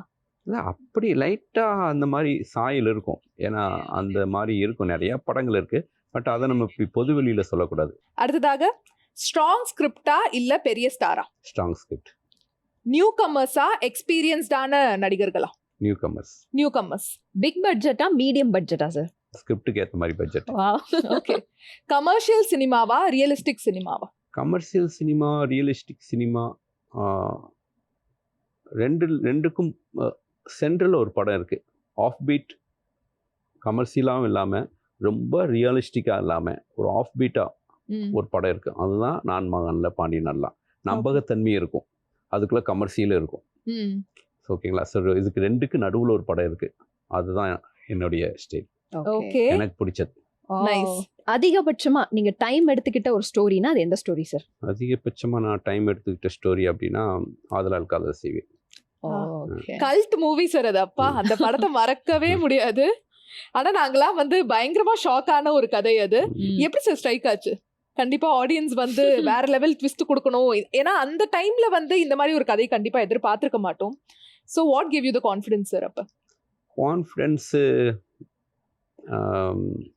ஒரு ஆஃப்டர் ராஜபாட்டை கொஞ்சம் வித்தியாசமாக ஒன்று அட்டம்ப்ட் பண்ணணும் அப்படின்னு டிசைட் பண்ணது. ஸோ அப்படி எழுதுனது தான் ஜீவா ஸ்கிரிப்ட். ஜீவா ஸ்கிரிப்ட் எழுதுனோடனே எனக்கு கொஞ்சம் பட்ஜெட் கொஞ்சம் அதிகமாக இருந்துச்சு, அதுக்கான ஆர்டிஸ்ட் எனக்கு கரெக்டாக கிடைக்கல. ஸோ அப்போ வந்து சரி ஓகே ஒரு நியூ கம்மர் அவரை வச்சு பண்ணலாம் அப்படிங்கும்போது ஸோ நியூ கம்மருக்கு ஒரு ஸ்டோரி எழுத ஆரம்பிச்சது ஆதலால் காதல் செய்வேன். அப்படி அந்த நியூ கம்மருக்கு எழுதின கதை தான் ஆதலால் காதல் செய்வேன். அதில் என்ன அப்படின்னா வந்து அது ஒரு லவ் ஸ்டோரி பண்ணக்கூடாதுங்கிறது நான் ரொம்பவே அடிக்கடி நான் நிறைய இடத்துங்கள சொல்லியிருக்கேன். எனக்கு முழுக்க ஒரு படம்ல வெறும் லவ் ஸ்டோரியாக மட்டும் பண்ணுறதுல உடன்பாடு இருக்காது, அதுக்குள்ளே வேறு ஏதாவது ஒன்று சொல்லணும் அப்படின்னு ஒரு சின்ன ஈகர் இருக்கும். ஸோ லவ் ஸ்டோரிக்குள்ளே வேறு என்ன சொல்லலாம் அப்படின்னு யோசிச்சுட்டே இருக்கும்போது என் ஃப்ரெண்டு ஒரு விஷயம் சொன்ன, அப்படி ஒரு ஐ திங்க் கொரியன் ஃபிலிம் நினைக்கிறேன். அதில் மொத்த படமே ஒரு பொண்ணு ஓப்பனிங் சீனில் கன்சீவ் ஆயிரும், கன்சீவ் ஆன அந்த பொண்ணு எப்படி கருவு கலைக்க ட்ரை பண்ணுதுங்கிறதா படமே. பட்டு இந்த பாயிண்ட் ஓகே, பட்டு படமாக எனக்கு எமோஷ்னலாக இருக்குது. பட் இது எப்படி வந்து ஒரு தமிழ் ஃபில்மாக மாற்றுறது, அது கரெக்டாக இருக்காது அப்படிங்கும்போது சரி ஓகே அப்புறம் தான் கதை எழுத ஆரம்பிச்சு கதை. ஸோ லவ் பண்ணுறவங்க அவங்களுக்குள்ளே இருக்கக்கூடிய பிரச்சனை எல்லாம் எழுதியாச்சு. ஸ்கிரிப்ட் கிளைமேக்ஸு பேரண்ட்ஸ் 2 ஃபேமிலி பேசுகிறாங்க போகிறாங்க, என்ன எண்டு கொடுக்குறதுன்னு தெரியல. கிட்டத்தட்ட ஒரு 3 months எண்டு கிடைக்கவே இல்லை. எண்டு பேசுகிறோம். எனக்கு எப்பயுமே எனக்கு நிறையா வந்து நடந்துக்கிட்டே, நான் ஈவினிங் டயத்தில் ஒரு 6:30 ஆரம்பிச்சேன்னா ஒரு 7:30 வரைக்கும் நடந்துகிட்டே இருப்பேன். அப்படி நடந்துக்கிட்டே ஒரு அசிஸ்டண்டோட பேசிட்டு போயிட்டு இருக்கும்போது திடீர்னு பார்த்தீங்கன்னா ஒரு ஹாஸ்பிட்டலுக்கு வெளியிலேருந்து ஒரு குட்டி பையன் அழுதுட்டுன்னுட்டு இருந்தான். யாருமே இல்லை. எப்படின்னு பார்த்தா அப்புறம் ஒரு 10 செகண்டுக்கு அப்புறம் அவங்க அம்மா வந்து தூக்கிட்டாங்க. அப்புறம் அந்த பையனை பார்க்கும்போது தான் டப்புன்னு, ஏன்னா இங்கே கன்சீவ்னு ஒரு கதை பேசிகிட்டு இருக்கோம், ஏன் நம்ம அந்த குழந்தை வந்து இப்படி தனியாக யாரும் இல்லாமல் நின்னா எப்படி இருக்கும் அப்படின்ட்டு வேகமாக நடந்து போயிட்டு இந்த படத்தை வந்து இங்கிலீஷ் படத்தை ரெஃபர் பண்ணது எங்கள் லெனின் பாரதிட்டு இந்த கிளைமேக்ஸ் எப்படி இருக்கும்னு, சூப்பராக இருக்கும்டானா. அப்படி உருவானது தான் அந்த படம். அதுக்கு முன்னாடி அப்போத்தான் எனக்கு பையன் பிறந்து அவனுக்கு ஐ திங்க் வந்து ஒரு 1.5-2 வயசு அந்த மாதிரி. ஸோ அந்த மாதிரி டயத்துல எல்லாம் இந்த அனாதை இல்லங்களுக்கு போய் நம்ம நேராக போயிட்டு குழந்தைய கூட்டிகிட்டு போயிட்டு ஃபுட்டு வாங்கி கொடுக்குறதெல்லாம் நம்ம பண்ணிட்டு இருந்தோம். அப்புறம் டப்புன்னு அனாதை இல்லம் டப்புன்னு ஸ்ட்ரைக் ஆச்சு. ஸோ அப்படி உருவானது தான் அந்த படம் ஆதலால் காதல் செய்வேன். அந்த கிளைமேக்ஸை மறக்கவே முடியாது சார், பாவமா இருக்கும் அந்த குழந்தைய பார்க்கும்போது. ஓகே, அடுத்ததாக 30 days ஷூட் ப்ரிஃபர் பண்ணுவீங்களா இல்லை 100 days ஷூட்டா? ஸ்கிரிப்ட் டிமாண்ட் தான். What is your take, sir? இல்லை ஸ்கிரிப்ட் என்ன டிமாண்ட் பண்ணுதுன்னு தெரியாம நீங்க 30 நாள் ஷூட் பண்ண வேண்டிய படத்தை 100 நாள் ஷூட் பண்ணக்கூடாது, 100 நாள் ஷூட் பண்ண வேண்டிய படத்தை 30 நாள் ஷூட் பண்ணக்கூடாது. அது ரெண்டுமே தப்பு தான். இப்போ வெண்ணிலா கபடிக்குள்ள எனக்கு ஒரு 60 நாள் தேவைப்பட்டு 60 நாள் ஷூட் பண்ணேன். ஸோ அதே மாதிரி வந்து எனக்கு வந்து நான் மகனில் 80 நாள் ஷெட்யூல் போட்டோம், ஆனால் 75 நாளில் முடித்தோம். 100 நாள் ஷெட்யூல் போட்டோம் பாயம்புலி, 75 days முடித்தோம். 25 நாள் முன்னாடியே முடிச்சு கொடுத்தேன் நான். ஸோ நமக்கு வந்து டைம் இருக்குதுங்கிறதுக்காக நம்ம அப்படி ஷூட் பண்ண மாட்டோம் நம்ம. ஸோ ஸ்கிரிப்ட் என்ன டிமாண்ட் பண்ணுதோ அந்த டிமாண்டுக்கு ஏற்ற ஷெட்யூல் தான். நீங்க அதிகமா ரசிச்சு ஒரு கேரக்டர் எழுதுனீங்கன்னா அது எந்த கேரக்டர் சார்? அது வந்து நான் மகனில் கார்த்திக் கேரக்டர் தான். ஒரு மாதிரி நல்ல ஹாப்பி மூட்ல எழுதின கேரக்டர் அது. ஓகே, கேஷுவலா அப்படியே. நீங்க அதிகமா ரிசர்ச் பண்ணி ஒரு படத்தை வந்து எடுக்கணும் அப்படின்னா அது எந்த படத்துக்காக அதிகமா ரிசர்ச் பண்ணீங்க சார்? ஆதலால் காதல் செய்வேன். அதுக்காக தான். எவ்வளவு நாள் எடுத்துக்கிட்டீங்க சார் அந்த ரிசர்ச்சோட டைம்? ஒரு 3 months. Okay, nice. இப்போ உங்களை பத்தி சொல்லுங்க சார், நீங்க ரொம்ப ஸ்ட்ரிக்ட்டான டைரக்டரா இல்ல சில்லான டைரக்டரா? ஸ்ட்ரிக்ட் தானா? ஆனா பார்த்தா தெரியுங்க சார் அந்த ஃபேஸ. ஸ்பாட்ல அப்படி தான் இருப்பேன். ஓகே, சரி. எந்த வந்து நான் யாரையும் திட்ட மாட்டேன், யார்கிட்டையும் கோவப்பட மாட்டேன். ஆனால் நான் நினைக்கிற விஷயம் வர்றதுக்காக எனக்கு அந்த ஸ்ட்ரெஸ் எனக்கு இருக்கும். ஆனால் நான் என்கிட்ட வர்றதுக்கு எல்லாரும் பயப்படுவாங்க. ஏன்னா அது நான் அன்னெசரியான டாக் என்கிட்ட வராது. நான் அந்த ஃப்ரேம் எப்படியாவது கொண்டு வரணுங்கிற அந்த கான்சியஸ் இருக்கும். அதனால கொஞ்சம் நான் ஃபோக்கஸாக இருக்கிறதுனால ஸ்ட்ரிக்டாக தெரிவேன். ஓகே. ஏதாவது ஆக்டர் வந்து உங்ககிட்ட திட்டு வாங்கியிருக்காங்களா சார்? பயங்கரமா யார் வாங்கியிருக்காங்க? அப்படியெல்லாம் திட்டு வாங்கின மாதிரி யாரையும் மோஸ்ட்லி திட்டினது கிடையாது. திட்டினாலும் நான் டப்புன்னு மறந்துடுவேன். ஓகே மறந்துடுவேன். அப்படி யாரையும் ஐ திங்க் நான் எனக்கு தெரிஞ்சு திட்டினது கிடையாது. ஓகே ஆ. ஏர்லி மார்னிங் ஷூட் ப்ரிஃபர் பண்ணுவீங்களா இல்ல நைட் ஷூட்டா? ரொம்ப பிடிச்சது அப்படின்னா நைட் ஷூட்டு தான் ரொம்ப பிடிக்கும். ஏன்னா நான் நிறைய என்னுடைய படங்கள் நைட் ஷூட் தான் பண்ணியிருக்கேன். ஸோ ப்ரிஃபர் அப்படிங்கிறது என்னுடைய ப்ரிஃபர் எதுவுமே கிடையாது. ஸ்கிரிப்ட் என்ன டிமாண்ட் பண்ணுதோ அதுதான். ஏன்னா ஏர்லி மார்னிங்னு ஒரு சண்டே ஒரு ஷார்ட்டை வந்து நம்ம வந்து நைட்டில் போய் ஷூட் பண்ண முடியுமா? ஷூட் பண்ண முடியாது. ஸோ ஸ்கிரிப்டுக்காக தான் நம்ம எல்லா டெக்னீஷியனுமே ஒர்க் பண்ணுறோம். ஓகே பட் ஒர்க் பண்ணுறது வந்து உங்களுக்கு நைட் ஃபுல்லாக ஒர்க் பண்ணும்போது உங்களுக்கு வந்து அப்படியே நிறைய நாள் ஒர்க் பண்ணி பழகிறதுனால நைட் டைம் நிறையா இருக்கும். நீங்கள் ஏர்லி மார்னிங்னா டைம் நிறையா இருக்காது. அந்த ஒரு 1 ஹவருக்குள்ள நீங்கள் அந்த ஏர்லி மார்னிங் ஷார்ட்ல எடுத்தாகணும். ஓகே ஒரு படத்துக்கு டைரக்டரா இருக்கிறத மட்டும் நீங்க என்ஜாய் பண்றீங்களா இல்ல ப்ரொடியூசர் அண்ட் டைரக்டர் அந்த 2 பொசிஷன் எடுத்து நீங்க வந்து எந்த ரெஸ்ட்ரிக்ஷனும் இல்லப்பா நான் பாட்டுக்கு ஜாலியா இருக்கேங்கிறத என்ஜாய் பண்றீங்களா? எந்த டைரக்டருமே வந்து ப்ரொடியூசர் டைரக்டரா இருக்குது விரும்ப மாட்டாங்க. ஏன்னா இது டைரக்டரா எவ்வளோ ப்ரெஷர் இருக்கோ அதுக்கு 100% அப்படியே ஈக்குவலான ப்ரெஷர் ப்ரொடியூசர் ப்ரெஷர். அப்போ ரெண்டையும் நம்ம ஒரே டயத்தில் வந்து சுமந்துட்டு போகிறதுங்கிறது பயங்கரமான சுமை. அதனால யாரும் எனக்கு தெரிஞ்ச எந்த டைரக்டரும் அதை வந்து விரும்ப மாட்டாங்க. ஓகே நானும் அதை விரும்ப மாட்டேன். இல்ல நீங்க டீ பர்சனா இல்ல காஃபி பர்சனா சார் செட்டில்? டீ தானா? ஓகே. அதே மாதிரி ஃபர்ஸ்ட் டே ஷூட் உங்களுக்கு வந்து எப்போதுமே ஒரு எக்ஸைட்மெண்ட்டை கொடுக்குமா இல்ல வந்து ஒரு நர்வஸ்னஸை கொடுக்குமா? முதல் படத்தில் மட்டும் அந்த பதட்டம் இருந்துச்சு. அதுக்கப்புறம் அந்த பதட்டம் இல்லை. ஸோ ஒவ்வொரு நாளும் எனக்கு வந்து அந்த ஃபர்ஸ்ட் டே ஷூட் மாதிரி தான் நான் இருப்பேன். அன்னைக்கு ஷெட்யூலில் பிளான் பண்ண விஷயத்தை கரெக்டாக முடிக்கணும், நம்ம நினைச்சதை எடுத்துடணும் அப்படிங்கிற அந்த ஃபோக்கஸ் அந்த கான்சியஸ் இருந்துகிட்டே இருக்கும். Okay okay. இப்ப இருக்க டைரக்டர்ஸ் எல்லாருமே நடிக்க வந்திருக்காங்க. அந்த மாதிரி உங்க மைண்ட் செட்ல அந்த விருப்பம் இருக்கிறதா ஒரு நடிகரா வரணும்னு? இல்லை அது தெரியல. பட் அப்படியே நம்ம எனக்கு சினிமா தவிர எதுவும் தெரியாது. அப்படியே நான் பண்ணால் கூட மணிவண்ணன் சார் மாதிரி ஒரு 60 வயசுக்கு மேலே அப்போ பார்த்துக்கலாம். அப்போவும் நான் டைரக்டராக அப்படி ஸ்ட்ராங்காக இருந்தேன்னா நான் நடிக்க மாட்டேன். அப்போ ஒருவேளை நமக்கு வந்து ஃபீல்டில் மார்க்கெட் இல்லைன்னா அப்போ நடிப்பேன். ஓகே. பட் அப்படியே அந்த கேமியோ ரோல்ஸ் அந்த மாதிரி ஏதாவது? கேமியோ ரோல்ஸ் நம்ம லீடாகவே பண்ணுவோம். அப்படியா? Super sir. பண்ணுறதும் பண்ணுறோம். கரெக்ட் தான். வேற ஒரு டைரக்டரோட படத்துல நீங்க நடிக்கிறது கூப்பிட்டா நீங்க போவீங்களா? இப்போ போக மாட்டேன். இப்போ வாய்ப்பே இல்லை. இப்போ நிறைய ஃப்ரெண்ட்ஸ் சர்க்கிள்லாம் கூப்பிட்டாங்க, நான் போகல. எதுவாக இருந்தாலும் 60 வயசுக்கு மேலே என்னுடைய டைரக்ஷன்ல நடிக்க மாட்டேன். இன்னும் யாராவது கூப்பிட்டாங்கன்னு நடிப்பேன். ஒரு வேலையை தான் செய்யணுங்கிறது நான் ரொம்ப ஸ்ட்ராங்காக இருக்கேன். ஸ்டெட்டுக்கு போய் நடிக்க போறேன், நடிப்பை மட்டும் செய்யணும். டைரக்ட் பண்ண போறேன், டைரக்ட் மட்டும் பண்ணணும். இல்லை ப்ரொடியூஸ் பண்ணியா ப்ரொடக்ஷன் மட்டும் பண்ணணும். எல்லாத்தையும் போட்டு இழுத்துக்கிட்டு பண்றது வந்து பெரிய சுமை. அது வந்து 100% ஒரு நல்ல ப்ராஜெக்டா வரவே வராது. அதே மாதிரி ஆக்டர்ஸ்ல இருக்கிற இந்த ஒரு ஹேபிட் வந்து என்ன ரொம்ப கடுப்பேத்தும்பானா எந்த ஹேபிட் சொல்வீங்க? அது எந்த எப்போ எல்லா டைரக்டருக்குமே இருக்கிற விஷயம் வந்து அந்த கேமரா முன்னாடி வச்சுட்டு கண்ணாடியை அந்த டக்கு நான் கேமராக்கு சைடில் இருந்துட்டு டச் பண்ணிட்டு தான் உள்ள வரணும் ஃப்ரேம்குள்ள. ஸ்பாட்ல வந்து பண்றது எப்பயுமே பிடிக்காது எனக்கு. ஓகே. சோ ஒரு விஷயம் நான் தமிழ் ஃபிலிம் இண்டஸ்ட்ரியில வந்து மாத்தணும் அப்படின்னு ஆசைப்படுறேன்னா எந்த விஷயம் சொல்லுவீங்க? ஒவ்வொரு ஆர்டிஸ்டும் அவங்களுக்கு பர்சனல் அசிஸ்டன்ட் ஒரு 10 பேரை கூட்டிட்டு வராங்க. அது வந்து ப்ரொடக்ஷனை ரொம்ப அதிகமாக்குது. அது வந்து அது தேவை. நெசசரி என்னவோ அது நம்ம பண்ணலாம். நெசசரி இல்லாமல் நிறைய ஒரு அதுக்குன்னு ஒரு பட்ஜெட் வந்து செலவாகிறது ரொம்ப வந்து தவிர்க்கணும். அதை வந்து நான் அவாய்ட் பண்ணணும்னு நினைக்கிறேன். இப்போ வந்து ஒரு ப்ரொடியூசர் காசு கொடுக்கும்போது அதோடைய வழி உங்களுக்கு தெரியாது. இப்போ நீங்களே அதுக்கு காசு கொடுக்கும்போது தெரியும். நான் இப்போ நிறைய ப்ரொடியூசர்கிட்ட சொல்லியிருக்கேன், ஒரு ஹீரோவுக்கு 2 கோடி பேசுகிறீங்களோ 2 கோடி 10 லட்சம்னு பேசுங்க, அவங்க அசிஸ்டண்ட்டுக்கு அவங்களே கொடுக்கட்டும், அவங்க அக்கௌண்ட்லேருந்து அவங்களுக்கு போகட்டும்.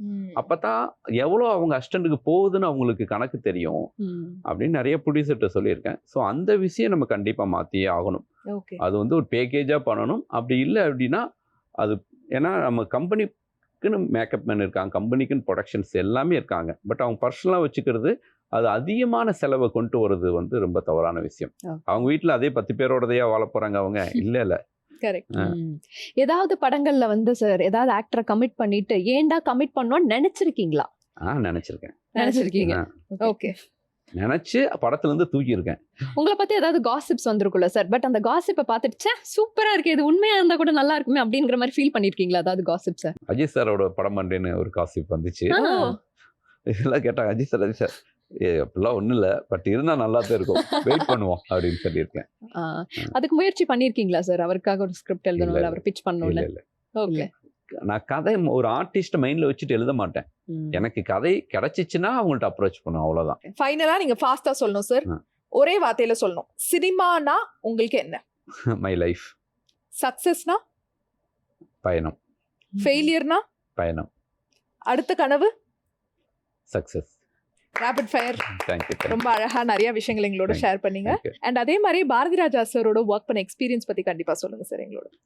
ரொம்ப ரொம்ப மகிழ்ச்சி. பாரதி ராஜா சார், இளையராஜா சார், வைரம் சார், இந்த 3 லெஜெண்டை பார்த்துட்டு தான் நம்ம வந்து சினிமாக்கே வந்தோம். 3 பேரோடையும் ஒர்க் பண்ணதில் ரொம்ப ரொம்ப மகிழ்ச்சி. பாரதிராஜா சாரோட பாண்டிய நாடு திரைப்படம் ஃபர்ஸ்ட் ஒர்க் பண்ணேன். ஸோ எப்பயுமே ஒரு சிங்கம் தான் அவர். அவரோட ஒர்க் பண்ணும்போது ஒரு சின்ன கருத்து முரண்பாடு இருந்துகிட்டே இருந்துச்சு. எனக்கு அவருக்கும் வந்து நான் ஒன்று சொல்லுவேன், அவர் வந்து ஒன்று சொல்லுவார். பட் நான் சண்டை ஓடுவேன், செய்யணுமோ அப்படின்ட்டு மறுபடியும் நடித்து கொடுப்பாரு. நான் படம் பார்த்துட்டு வந்து நான் இப்படி பண்ணியிருக்கேன், இப்படி பண்ணியிருப்பேன்னு நினச்சி பார்க்கல, இன்னும் கொஞ்சம் நான் உனக்கு சப்போர்ட் பண்ணியிருப்பேன் அப்படின்னு சொன்னார். ஸோ அவ்வளோ ஒரு லெஜெண்டோடு ஒர்க் பண்ணது லைஃப்பில் மறக்கவே முடியாத விஷயம். தொடர்ந்து கிட்டத்தட்ட ஒரு 5 படம் அவரோட ஒர்க் பண்ணியிருக்கேன் நான். எந்த டைரக்டரும் எனக்கு தெரிஞ்சு அவரோட ஒர்க் பண்ணியிருக்க மாட்டாங்க. ஸோ அவரோட ஒர்க் பண்ண ஒவ்வொரு மொமெண்ட்டுமே நம்ம இன்னமும் ஒரு சக்ஸஸ்ஃபுல்லான ஒரு இடத்துல நம்ம உட்காந்துருக்கோம் அப்படிங்கிற ஒரு உணர்வை அவர் கூட இருக்கும்போது எல்லா நேரத்துலையுமே கிடைக்கும். அது ரொம்ப ரொம்ப மகிழ்ச்சியான நேரங்கள். ஓகே, அவருக்கு ஆக்ஷன் அப்படின்னு சொன்னதுக்கு அப்புறமா நீங்க மானிட்டர்ல அவரோட முகத்தை பார்த்து அவரோட நடிப்பை பார்க்கும்போது எப்படி இருந்தது சார்? அதெல்லாம் எனக்கு தெரியாதுங்க. யாராக இருந்தாலும், எவ்வளோ ரஜினி சாராக இருக்கட்டும், யாராக இருந்தாலும் செட்டுக்கு வந்துட்டா எனக்கு அதெல்லாம் மறந்துடும். நான் என்னுடைய கதாபாத்திரம் அந்த ஃப்ரேமில் தெரியுதா, அதை சரியாக பண்ணுறாங்களான்னு மட்டும்தான் இருப்பேன். அவன் சரியாக பண்ணலைன்னா போய் சரியாக பண்ணலைன்னு சொல்லுவேன். சரியாக பண்ணிடுச்சுன்னா ஓகேன்னு சொல்லுவேன். அதுக்கு சூப்பர்லாம் சொல்ல மாட்டேன். எஸ் ஆர் நோ, 2 தான் ஆஸ் எ டைரக்டர். எனக்கு எஸ் ஓகே, இல்லைன்னா நோ, ஏன் நோ அப்படின்னு நம்ம கிளியராக சொல்லுவோம். சொன்னதுக்கப்புறம் மறுபடியும் நம்ம நினச்சதை அவங்கள்ட்ட இருந்து வாங்குவோம். ஓகே. ஏன்னா சில பேர் வந்து நம்ம பயப்படுவோம்ல, லெஜெண்டரி டைரக்டர்ஸ்லாம் வந்து நம்ம டைரக்ட் பண்றோம், இல்ல வந்து லெஜெண்டரி மியூசிக் டைரக்டர்ஸ்லாம் நம்மளோட மூவிஸ்ல இருக்காங்கன்னா கொஞ்சம் அந்த ஒரு பதட்டம் இருக்கும்ல சார், அது இருந்திருக்கா உங்களுக்கு? இல்லை, எனக்கு என்னமோ தெரியல. நிறைய பேர் ரஜினி சாரை பார்த்தா பதட்டம் இருக்குமா, கமல் சாரை பார்த்தா பதட்டம் இருக்குமா, எனக்கு யாரையும் பார்த்து பதட்டம் இல்லை, பதட்டம் வந்ததே இல்லை. என்னமோ தெரியல, எனக்கு வந்து அவங்க எல்லாமே சினிமா ஃபேமிலி தானே. அவங்கள நம்மளை மாதிரி ஒரு இயக்குனராக ஆனவர் தானே, அவர் நம்மளை மாதிரி இருந்து தானே ஒரு இயக்குனராக இருக்காரு அப்படிங்கிற அந்த எண்ணம் தான். ஆனால் வணக்கம் தான். ஸோ விஜயனாவோட பேசும்போதாக இருக்கட்டும், ரஜினி சாரோட பேசும்போதாக இருக்கட்டும், ரொம்ப எனக்கு வந்து ரொம்ப அந்நியமாக அவங்க தெரிஞ்சதே கிடையாது. விஜயகாந்த் சாரோட பேசும்போதாக இருக்கட்டும், ரொம்ப நெருக்கமாக தான் பேசுவோம், ரொம்ப யதார்த்தமாக தான் அவங்களும் பேசியிருக்காங்க. அதனால் என்னமோ எனக்கு வந்து அவங்க யாருமே எனக்கு அந்நியமாக தோணுனதே கிடையாது. நீங்க அசிஸ்டன்ட் டைரக்டரா வந்து ஒர்க் பண்ணும்போது சார், மறக்க முடியாத ஒரு நாள் இல்ல மறக்க முடியாத ஒரு விஷயம் வந்து என் லைஃப்ல நடந்தது அப்படின்னா ஏதாவது ஸ்பெசிஃபிக்கா சொல்ல முடியுமா? நான் வந்து ஆபோனர் சார் ப்ரொடக்ஷன்ல எஸ்டி சிவகாஸ் சாருடைய டைரக்ஷன்ல ஒரு படம் அசிஸ்டன்ட் ஒர்க் பண்ணேன். ராமோஜி ஃபிலிம் சிட்டியில் ஷூட்டிங். அது வந்து அந்த படம் வந்து கொஞ்சம் ஸ்ட்ரகிள் ஆகி நின்று ஷூட் போச்சு. ரோஜா மேடம் தான் வந்து லீடாக பண்ணாங்க. ராம்கி சார் வந்து சப்போர்ட்டிங் கேரக்டர், குஷ்பு, நாசர் இவங்கெல்லாம் நிறையா நடிச்சிருப்பாங்க. ஃபர்ஸ்ட் ஷெட்யூல் முடிஞ்சதுக்கப்புறம் இன்னொரு ஷெட்யூல் முடிஞ்சதுக்கப்புறம் இன்னொரு ஷெட்யூல், இப்படி 10 நாளாக போய் கிட்டத்தட்ட ஒரு 1.5 வருஷம் ஷூட்டிங் போய் முடிஞ்சிருச்சு. 1.5 வருஷம் கழிச்சு பெரிய கேப்புக்கு அப்புறம் மறுபடியும் கடைசி ஷெட்யூல் நடக்க போகுது. அப்போ ராமோஜி ஃபிலிம் ஷூட்டில் கண்டினியூட்டி காஸ்டியூம் ஏன்னா ஒரு வருஷத்துக்கு முன்னாடி எல்லாம் தேடி சரி இதுதான் ரோஜா மேடம் கொடுக்கலான்னு போகும்போது அவங்க ஷூ வந்து காலில் வந்து கிளம்பும்போது அந்த சின்ன பில்டப் ஷாட்டில் ஷூ லேஸ்லாம் போட்டுட்டு கிளம்புவாங்க. இப்போ வீட்டுக்குள்ளே வர்ற மாதிரி ஷாட்டு. இப்போ வந்து கூட இந்த காஸ்டியூம் கதறாவன், ஷூ மிஸ் ஆயிடுச்சு அப்படின்னு ஜீவான்ட்டு என்னோட கொலிக்கு என்ன ஆயிடுச்சு, பரவாயில்ல ஒயிட் ஷாட்டு தானே, அவங்க கிரெயின் போட்டு வச்சிருக்காங்க, ஒயிட் ஷாட் அவங்க நடந்து உள்ள போற மாதிரி இருக்கு, அப்படி அவங்க இன்னொன்று ஃபுல் ஃப்ராக் வேற போட்டிருக்காங்க, அதனால ஷூ தெரியாது, நீ ஏதாவது மேட்ச் பண்ணி கொடுத்துரு அப்படின்ட்டேன். சரி மேட்ச் பண்ணி கொடுத்துட்டு அவங்க மேடம் அவங்க நடந்து வர்றாங்க. அவங்க நடந்து வந்து ஷார்ட் ஃபைனல் பார்த்தா அவங்க காலுக்கு வந்து முடியுது. கரெக்டா இருக்கு. செந்தில் சார் வந்து படுத்துட்டு குட்டி பாப்பாட்ட இது ஒரு பூன்னு சொல்லுவாங்க, அந்த பூவை வந்து மிதிக்கணும், அதான் ஷாட்டு. ஒய்டுல இருந்து அப்படியே வந்து காலுக்கு நாங்க 2 பேருமே தெரிச்சிட்டோம். கரெக்டா அந்த ஷூக்கு தான் போய் லாஸ்ட் ஷாட்டுன்ட்டு. அது லைஃப்ல வந்து மங்குங்கிற மாதிரி ஆச்சு. எப்படி சார் சமாளிச்சீங்க? சமாளிச்சதா அப்படியே பார்த்தாரு, அந்த ஷூ தானாடா அப்படின்னாரு. காதுல போய் சொன்னோம், சரி அந்த ஷாட் எடிட்ல தூக்கலாம், இந்த ஷாட் வச்சுக்கலாம் அப்படின்ட்டு அப்புறம் டைரக்டர் வந்து சரின்ட்டு ஓகே அக்செப்ட் பண்ணிட்டாரு. ஓகே. அந்த டைம்ஸ்ல எல்லாம் பார்க்கும்போது சார், தமிழ் சினிமா தான் பிரம்மாண்டம் அப்படிங்கிற ஒரு விஷயத்துக்கு வந்து பேர் போனது அப்படிங்கறத தாண்டி இப்ப பார்த்தா கன்னடம், தெலுங்கு இந்த மாதிரி படங்கள்லாம் வந்து பல கோடியில அப்படியே நினைச்சு பார்க்க முடியாத அளவுக்கு பட்ஜெட்ல வந்து தயாராகுது. அது எப்படி பாக்குறீங்க? ஆரோக்கியமான விஷயம் தானே. ஒவ்வொரு காலகட்டத்திலையும் சிறந்த படைப்பாளிகள் உருவாயிட்டே தான் இருக்காங்க. ம். எப்பயுமே வந்து ஒரு கலைஞன்கிறவன், ஒரு கிரியேட்டருங்கிறவன் இந்த இடத்துல இருந்து தான் வருவான் அப்படின்னு நம்ம வந்து முத்திரை குத்த முடியாது. எங்கிருந்து வேணாலும் யார் வேணாலும் வரலாம். அவனுடைய வீரியம் தான். ஸோ அப்படி எல்லா இடத்துல இருந்தும் பெரிய பெரிய கிரியேட்டர்ஸ் வந்திருக்காங்க, ஜெயிச்சிருக்காங்கன்னு நினைக்கும் போது சந்தோஷமா இருக்கு. ஓகே. ஓகே. அதே மாதிரி சார் தமிழ் சினிமால வந்து பேக்ரவுண்ட் இருக்கவங்க ஈஸியா வந்துடுறாங்க. பட் வந்து யாருமே பேக்ரவுண்ட் இல்லாதவங்களுக்கு ரொம்ப கஷ்டமான பாதை அப்படிங்கிறது நிறைய இடங்கள்ல பேசுறத நாங்க கேள்விப்படுறோம். பட் அது ஒரு ஆரோக்கியமான விஷயமா பாக்குறீங்களா சார்? இல்லை அப்படிலாம் கிடையாது. அவ்வளோலாம் ஈஸிலாம் கிடையாது. நீங்கள் யோசிச்சு பார்த்தீங்கன்னா நிறைய பேர் பெரிய பெரிய ஸ்டாரோடைய பசங்கள்லாம் தோத்துருக்காங்க. ஆமா. பெரிய பெரிய டயட்டருடைய பசங்கள்லாம் தோத்துருக்காங்க. ஒரு ஊர்லேருந்து கிளம்பி வந்த எத்தனையோ ஹீரோஸ் வந்து இப்போ வந்து டாப் மோஸ்ட்டில் இருக்காங்க. இப்போ நீங்கள் ரஜினி சாராக இருக்கட்டும், அவ்வளோ ஊர்லேருந்து வந்தவர் தானுங்க. ஒரு கிராமத்தில் ஒரு ஊர்லேருந்து வந்து ஒரு பசங்க எவ்வளோ கஷ்டப்பட்டு தானே ரஜினி சார் வந்தார். அப்படி தான் எல்லாருமே அங்கே வந்திருக்க எல்லாருமே அப்படி தான். இப்போ நீங்கள் தனுஷ் எடுத்துக்கிட்டாலும் தனுஷ் அவ்வளோ சாதாரணமாக அவங்க அப்பா வந்து ஒரு டயட்டே தவிர அவரை வச்சு ஒரு முதல் படம் பண்ணினாரு. ஆனால் அதுக்கப்புறம் அந்த வெற்றி அவரு தனக்குத்தானே உருவாக்கிக்கிட்டதான். ஸோ அதோடைய ஜர்னி எல்லாமே கண்டிப்பா. ஒரு 10% அப்படி இருக்குது. அந்த 10% அப்படி வந்தா கூட அவங்க ஜெயிக்கிறதுக்கு அவங்க தான் வந்து அந்த கட்டடத்தை கட்டிக்கிறாங்க. மீதி 90% நீங்க விரல் விட்டு எண்ணீங்கன்னா 90%ம் சினிமாவுக்கு வெளியிலேருந்து தான் வந்து ஹீரோவாயிருக்காங்க. நீங்க நல்லா ராமராஜனா இருக்கட்டும், சத்யராஜா இருக்கட்டும், எல்லா ஹீரோஸ் நீ பழைய ஹீரோஸ் எல்லாரும் பார்த்தீங்கன்னா அப்படி தான் இங்கே வந்து ஸ்டார் ஆயிருக்காங்க. இப்போ இருக்கக்கூடிய சிவகார்த்தியன், சூரி, விஜய் சேதுபதி எல்லா ஹீரோஸும் ஹரிஷ் கல்யாணா இருக்கட்டும், நிறைய பேர் அப்படி தான் வந்திருக்காங்க. ஆர்யா சாரா இருக்கட்டும், வேற யாரு, எனக்கு கார்த்தி சார் அவரு ஃபேமிலி பேக்ரவுண்டு. வேற ஃபேமிலி பேக்ரவுண்டுனா யாரை சொல்லுவீங்க? Suriya sir, Karthi sir. Vijay sir பேசிக்காக டைரக்டராக இருந்தாலும் அவர் அவ்வளோ ஸ்ட்ரகிள் பண்ணி தான் வந்தார். அஜய் சார் எந்த ஃபேமிலி பேக்ரவுண்டு இல்லாமல் தான் வந்திருக்காரு. ஸோ நிறைய ஆக்டர்ஸ் ஃபேமிலி பேக்ரவுண்ட் இல்லாமல் தான் வந்து இந்த ஹைட்டில் இருக்காங்க. சார் ஆக்சுவலா பேக்ரவுண்ட் இல்லாம அந்த முதல் வாய்ப்பு கிடைக்கிறது தான் மிகப்பெரிய ஒரு விஷயமா டாஸ்காவே இருக்குது சார். இல்லை, முதல் வாய்ப்பு கிடைக்கிறது டாஸ்காக இருக்குதுங்கிறது ஒரு விதத்தில் நல்லது தான். ஏன் அப்படின்னா நீங்கள் எவ்வளோ ஸ்ட்ரகிளை நீங்கள் ஃபேஸ் பண்ணி அந்த முதல் படம் உங்களுக்கு கிடைக்குதோ அந்த எக்ஸ்பீரியன்ஸ் உங்களை லாங் ரன் பண்ண வைக்கும். எனக்கு முதல் படம் 11 வருஷம் கழிச்சு தான் நான் வெண்ணிலா கபடி குழு பண்ணினேன். எனக்கு அந்த 11 வருஷம் ஜெர்னி, 17 வயசுல சென்னைக்கு வந்தேன். அந்த 11 வருஷம் ஜெர்னி எனக்கு வந்து இப்போ வரைக்கும் எனக்கு ஹெல்ப்ஃபுல்லாக இருக்குது. எப்படி ப்ரெஷர் ஹேண்டில் பண்ணணும், எவ்வளோ பொறுமையாக இருக்கணும், சினிமா எவ்வளோ டஃப்பு, நமக்கான இடத்த எப்படி தக்க வச்சுக்கணும், எல்லாமே அந்த 11 வருஷம் எனக்கு கற்றுக் கொடுத்துச்சு. ஸோ அதனால் வந்து நீங்கள் வந்து எதுவுமே வந்து நம்ம வந்து ரைட் ஆர் ராங்னு சொல்லவே முடியாது. ஸோ அது ஒரு விதத்தில் எக்ஸ்பீரியன்ஸ் தான். ஸோ இன்னைக்கு வந்து மேடேங்கிறதுனால நீங்கள் ஒருத்தவங்களுக்கு அவார்ட் கொடுக்கணும். உங்களோட ஒர்க் பண்ண ஒரு டெக்னீஷியனுக்கு ஹார்ட் ஒர்க்கர் அப்படின்ற ஒரு அவார்ட் கொடுக்கணும்னா எந்த டெக்னீஷியனுக்கு கொடுப்பீங்க? ஏன்னா ஹார்ட் ஒர்க்கர் அப்படிங்கிறது வந்து இங்கே எல்லாமே வந்து ஸ்மார்ட் ஒர்க்கர்ஸ் தான். மெயின் டெக்னீஷியன்ஸ் எல்லாமே கேமராமேனாக இருக்கட்டும், மியூசிக் டைரக்டராக இருக்கட்டும், ஆர்ட் டைரக்டராக இருக்கட்டும். ஹார்ட் ஒர்க்கர்ஸ் அப்படின்னா என்னுடைய படத்தில் வந்து இது ஜெய வச்சு ஒரு படம் பண்ணேன், சிவசிவான்ட்டு. அந்த படம் முடித்த உடனே ஈஸ்வரன் படம் பண்ணேன்.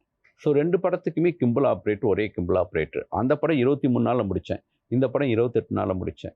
ஸோ ஃபுல் படமே வந்து எனக்கு வந்து அந்த கிம்பிள்லேயே ஃபாலோ பண்ணும். ஃபுல்லாக சோலில் அந்த கேமரா சுமந்துக்கிட்டே இருக்கணும். டெய்லி அந்த கேமரா சுமந்துகிட்டே இருக்கணும். காலையிலேருந்து ஈவினிங் வரைக்கும் அந்த ஷோல்டர் வலி வந்துடும். நைட்டெல்லாம் போயிட்டு அதுக்கு வந்து ஒரு மாத்திரை போட்டுட்டு மெடிசன் போட்டுட்டு தூக்கிட்டு மறுபடியும் வந்து அந்த கேமரா தூக்கிட்டே இருப்பார். ஸோ அது ரொம்ப ரொம்ப டஃப்பு. அந்த கேமராவுடைய வெயிட்டு குறைஞ்சது ஒரு 20 கிலோ இருக்கும். அந்த 20 கிலோ சாயந்தரம் வரைக்கும் அது கீழே கூட அப்படி ஒரு 2 நிமிஷம் வச்சுட்டு மறுபடியும் ரெடி அப்படின்னா தூக்கி வைக்கணும். ரொம்ப கஷ்டம். ஸோ கிரெயின், ஸோ கிரண் அவர் பேர், அந்த கிம்பிள் ஆப்ரேட்டர் பேர், அவருக்கு இந்த அவார்டை கொடுக்கணும். வள்ளிமயிலோட அப்டேட் பற்றி எங்களுக்கு கொஞ்சம் சொன்னீங்கன்னா நாங்கள் பயங்கர எக்ஸைட்டடாக இருக்கோம் சார். வள்ளிமயில் திரைப்படம் ஷூட் முடிஞ்சு ஃபர்ஸ்ட் காப்பி எடுத்துட்டோம். ஐ திங்க் மே எண்டுக்குள்ளே சென்சார் மற்ற விஷயங்கள்லாம் முடிச்சுட்டு ப்ரொமோஷன் ஸ்டார்ட் பண்ணிடுவோம். June release plan. So Vijayandi sir, Sathyaraj sir, Prayasaraj sir, தம்பி ராமியா, சுனில், நிறைய பேர் நடிச்சிருக்காங்க. ஃபரியா அப்துல்லா தெலுங்குல அவங்க லீடாக இருக்க நிறைய படங்கள் பண்ணிட்டு இருக்காங்க. இந்த படத்தில் ஹீரோயின் அறிமுகமாகறாங்க. இமான் சார் மியூசிக் ஆஸ்டிஸ். ஸோ ஒரு பீரியட், ஒரு கிரைம் த்ரில்லர், கொஞ்சம் ஈகராக நானும் வெயிட் பண்ணுறேன். எப்படி வந்திருக்கு சார் அவுட்புட்? யா சூப்பராக வந்திருக்கா? So super sir. இவ்வளோ நேரம் வந்து ரொம்ப அழகா, ரொம்ப யதார்த்தமா நிறைய விஷயங்கள் உங்களோட சினிமா ஜேர்னி பத்தி எங்களோட ஷேர் பண்ணீங்க. இந்த ஸ்பெஷல் டேல உங்களை மீட் பண்ணதுல நாங்க ரொம்ப ஸ்பெஷலா ஃபீல் பண்றோம். நிகழ்ச்சிக்கு வந்ததுக்கு ரொம்ப ரொம்ப நன்றி sir. Thank you so much. Thank you.